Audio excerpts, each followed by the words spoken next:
At the start of the movie, a man identifying himself as Dalton Russell is stuck in a tiny cell. He proclaims that he has recently executed the perfect bank robbery, and in the following scene we see how the robbery was completed. In New York, masked robbers dressed in painter coveralls arrive in a van outside a branch of the Manhattan Trust Bank. They begin to unload what appears to be painting supplies onto handcarts. Dalton, who's one of the painters, walks into the bank and places two large, high-intensity flashlights on one of the small service tables in the center of the bank's lobby. He turns them on and points them at two of the bank's security cameras, blinding them. Dalton then walks up behind a security guard and points a gun at his side. The other painters rush in, brandishing firearms and dropping smoke bombs, and subdue the bank customers. Meanwhile, a passing NYPD patrol officer, Sergeant Collins, sees smoke coming out from under the bank doors. When he attempts to open the doors,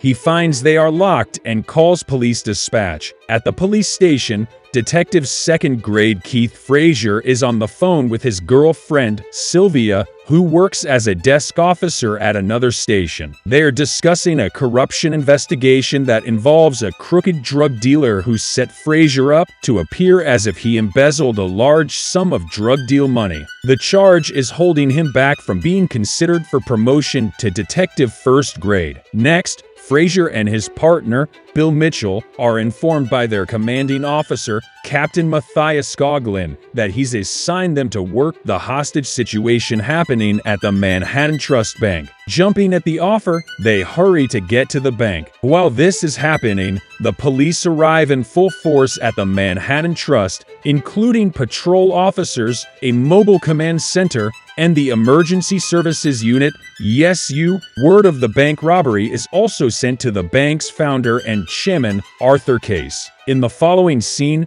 Frazier arrives outside the bank and makes contact with Sergeant Collins as they prepare to get to work. In the bank, the robbers herd all the hostages downstairs to where the vault is. One of the robbers, a woman, separates the bank employees from the customers. Dalton announces that they are going to be collecting everyone's cell phones and keys. He then has the female robber, who he calls Stevie, separate the male and female hostages and order them to undress. Dalton then distributes painters' suits with fume masks and dark shades, ordering everyone to put them on. Now the hostages and robbers are all indistinguishable from one another. Meanwhile, Frazier and Mitchell meet the ESU captain, John Darius. He announces he and Mitchell will wait for a call from Darius at the nearest diner once a briefing about the current situation is ready. Inside the bank, one of the hostages is coughing and wheezing uncontrollably. Grabbing him, Dalton ushers him to the door and pushes him outside. Unable to immediately determine if he's a robber or a hostage, the police handcuff him and lead him away. At this point, the movie begins to shift between the main storyline. It skips to the time when Frazier and Mitchell interview hostages after the robbery has ended. They are trying to pick out the perpetrators from the rest of the hostages. At present, Dalton and his accomplices walk past the vault, the safe deposit boxes, and into a storeroom where various stationery and other office equipment are. At an office elsewhere in Manhattan, a high-power fixer, Madeline White, is interviewing a nephew of Osama bin Laden, who is purchasing property in the city. The interview is interrupted by White's assistant, who tells her that Arthur Case is on the phone. White takes the call, and Case, knowing White's profession, explains that he has a small problem requiring a person with special skills and complete discretion. She assures him she is more than capable of doing such a job. The movie jumps to the aftermath of the robbery. Frazier and Mitchell interview a young man who tells the detectives that the perps called each other a variation of Steven, Steve, Stevo,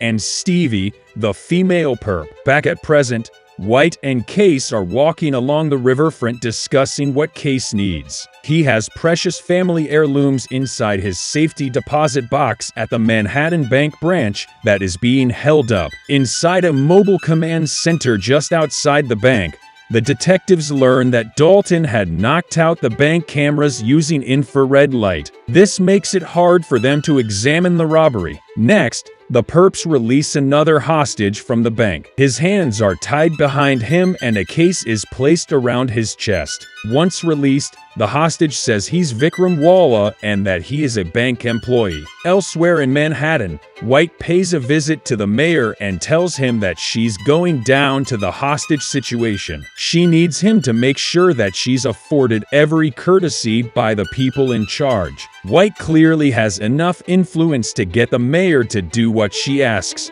though it's not revealed what sort. Next, Fraser opens the case that was hung around Vikram's neck. It is empty, though there's a demand in writing from the robbers. They want 2 buses and a fully fueled and manned plane. If their demands aren't met, a hostage will be executed in front of TV cameras every hour. However, Fraser says the perps won't even get a cup of coffee until he talks to them. Meanwhile, Dalton steps outside and hands one of the officers a piece of paper, which instructs the cops to deliver enough food to feed all the hostages. In the command center, an officer suggests they send in pizzas, as the pizza boxes can conceal hidden transmitters, allowing them to pick up more conversations from the hostages. Inside the bank, Peltz, one of the hostages, finally gets frustrated and pulls off his mask, arguing with his fellow hostages over his losing control. Unfortunately,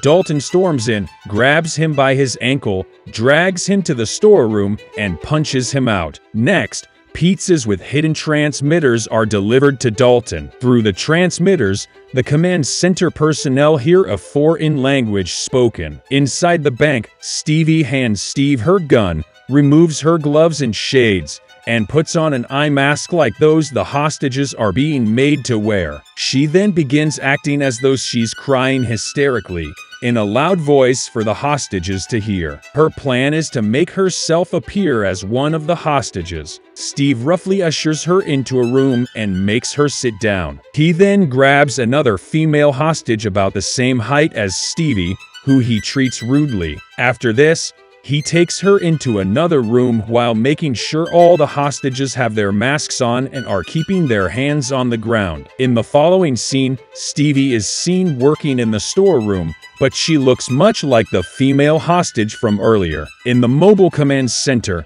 the officers are going over the recording made through the bugged pizza boxes. However, they soon realize that the robbers are outplaying them when they discover that the audio in a foreign language played over the transmitters is that of Enver Hoxha, the former president of Albania, who has been deceased for 20 years. Back in the bank, Stevie and Dalton go into the bank's safety deposit box room. They carefully unlock a box and retrieve an envelope that has Arthur Case's name on it and contains a number of legal documents. Underneath the envelope rests a large number of black velvet pouches and a red jewelry box. Meanwhile, White arrives with the mayor and summons Fraser for a meeting. She wants to make contact with the robbers inside. Fraser is skeptical about the idea, but he eventually agrees. Next, he finally makes contact with Dalton over the phone. The robbery leader takes command, warning Fraser that the many innocent lives at stake force him to fulfill Dalton's previous demands. The movie fast-forwards to another after the robbery scene. Fraser and Mitchell are interviewing another hostage,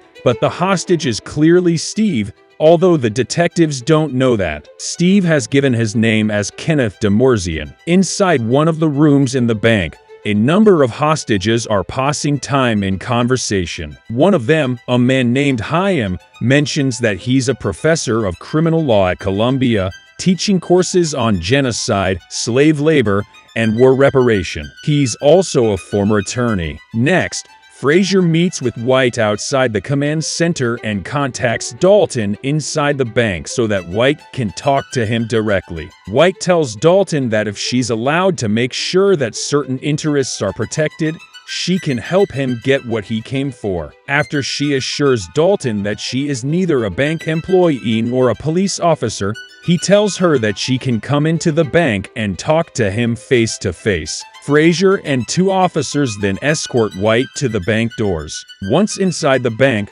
White presents her offer to the robbery leader. If Dalton gives up now, she can make sure he'll get no more than the minimum prison sentence, and when it's completed, he'll have $2 million waiting for him to pick up from a safe place. Dalton surprisingly turns it down. He then asks White to tell him about the interests she's trying to protect. He then tells her a story about an American man who worked as a clerk for a Swiss bank during World War II. He used his position with the Nazis to enrich himself while people all around him were being stripped at gunpoint of everything they owned, and then used his blood money to open a bank in New York. In fact, the man Dalton is describing his case. Dalton then shows her the legal documentation he's taken from the box that she was after, saying it now belongs to him. Dalton is keeping them as leverage. If he is ever captured and put on trial for the robbery, White and her employer, Case, will have to use all their resources to get him off the hook. Back outside the bank, Frazier debriefs White on the conversation with Dalton. White believes Dalton will not kill anyone, but Frazier is unconvinced. In the following scene, more post-robbery interrogations follow. It is revealed that Peltz, the hostage who pulled off his mask and was punched out by Dalton, is Steve-O, showing that all three Stevens acted up at some point while posing as hostages. All part of the act so all three Stevens would appear as fellow hostages. Frazier and Mitchell are also seen interviewing Stevie, but Stevie does not break, and the detectives cannot pick out anything that separates her from the other hostages. At present, Frazier believes that Dalton is actually stalling them. He then calls and bluffs him, saying the demanded plane is ready, but Frazier needs to come into the bank and ensure the hostages are okay and that none of them have been killed. Dalton agrees. Next, Frazier is led into the bank, and Dalton leads him through a series of connecting offices where the hostages sit masked and clothed the same as Dalton and the other robbers. Once near the exit door, Frazier offers Dalton a handshake, which turns out to be a ploy to get Dalton to drop his guard just long enough for Frazier to grab him and wrestle him to the ground. Unfortunately, Steve-O is there with his rifle jammed into Frazier's back. They push him out of the bank where he's met by Mitchell. Frazier enters the command center and briefs Darius. But just then, Dalton and his men kill a hostage as Frazier and the other agents look on through the footage, shaken to the core. Next, Coughlin and Darius study blueprints of the bank with other cops, preparing to storm the bank and end the situation. They decide to use rubber bullets to avoid hostage casualties, but the following morning, Frazier is smart enough to realize that the metal case sent out with Vikram was bugged with a transmission device. Dalton had bugged them first. He knows about the planned storming of the bank, which has been in planning for many hours. Grabbing a microphone, Frazier frantically warns Darius about the transmitter, but Darius refuses to stand down. He says he's going to storm the bank now. Inside the bank, Dalton alerts the three Stevens. They lay smoke grenades as all the hostages are taken into the hallway. The police are about to begin their siege on the bank when suddenly the door is blown open with a small explosive. A few at a time, people in painter outfits begin running out, pleading for the police not to shoot. Despite this, some officers open fire using rubber bullets until Captain Darius orders them to hold. All the people are herded together and made to lie down on the ground. They are put in cuffs and masks are removed. Next, the ESU officers and detectives lead the way into the bank, sweeping the place room by room. Immediately, they begin finding evidence that, just as Frazier had deduced, this was no ordinary robbery. No bank money has been robbed. The rifles left behind by the three Stevens so they could run out with the hostages and be indistinguishable from them are not real. They are toys. In the women's bathroom, they find the white sack used to cover the head of the murdered hostage with a hidden injector tube of red dye, proof that the earlier hostage execution was staged and nobody was actually harmed. Meanwhile, all the hostages are taken to the station for questioning. Officers take each hostage's name and photograph them before putting them on the buses. Stevie gives her real name as Valerie Keepsake, and the Hasidic attorney Professor Hostage gives his name as Chaim. A while later, Frazier and Coughlin meet in a conference room,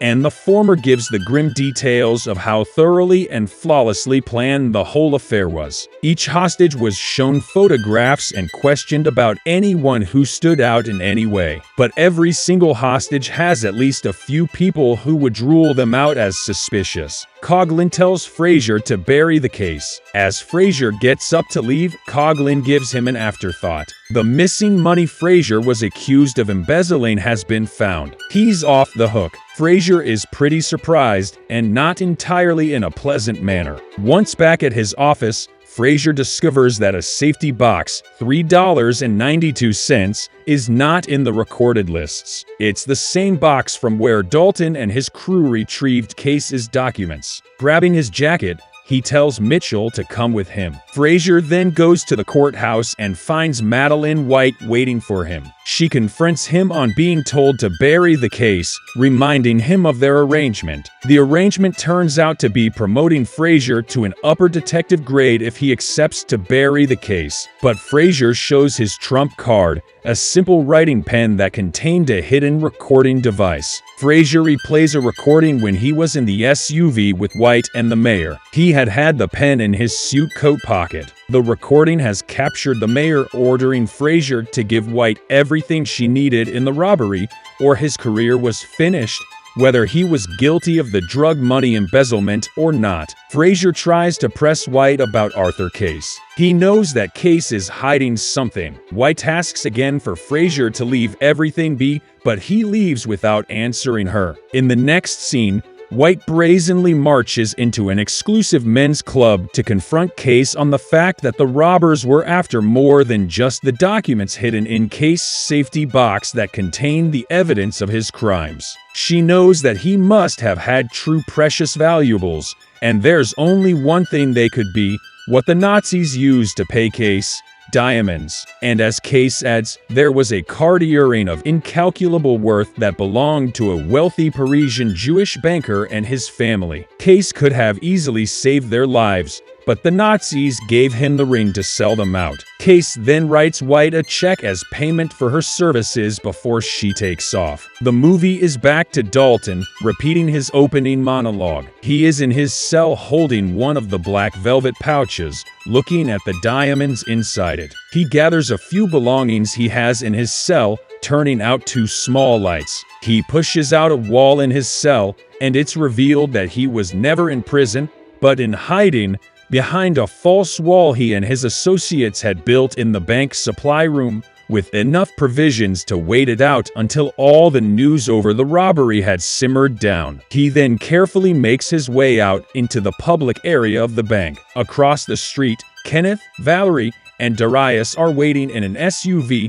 We also see Chaim sitting with them. It turns out that he was part of the job all along, too, the mastermind behind it. They see Frazier and Mitchell going into the bank and hurriedly call Dalton on his cell phone to warn him. But Dalton is unafraid. He even goes so far as to accidentally bump into Frazier as he and Mitchell enter the bank. He then unnoticeably walks out of the bank and into the waiting van, where he's greeted with a kiss from Valerie and handshakes from Kenneth, Darius, and Chaim. When Chaim notes that Dalton doesn't have the ring with him, Dalton says he left it in the safety deposit box, but assures Chaim it's in very good hands. Inside the bank, Frazier and Mitchell inspect the safety deposit box 392. They're surprised and amused to find an unfinished package of juicy fruit gum, but they also find a jewelry box containing an exquisite gold and diamond ring. There's also a small piece of scrap paper with the words, "Follow the ring," scribbled on it. Next,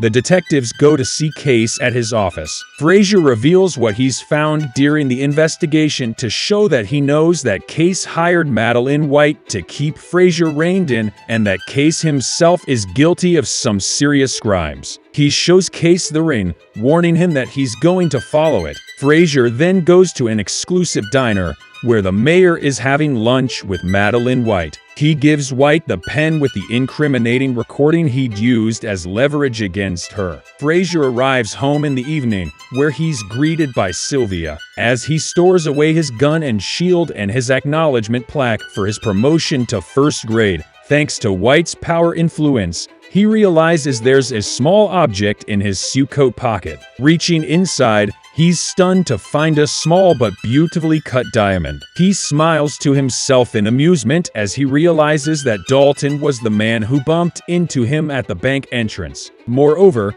as a sign of respect, he slipped the diamond to Frazier so that the detective could now get a proper engagement ring made and propose to Sylvia.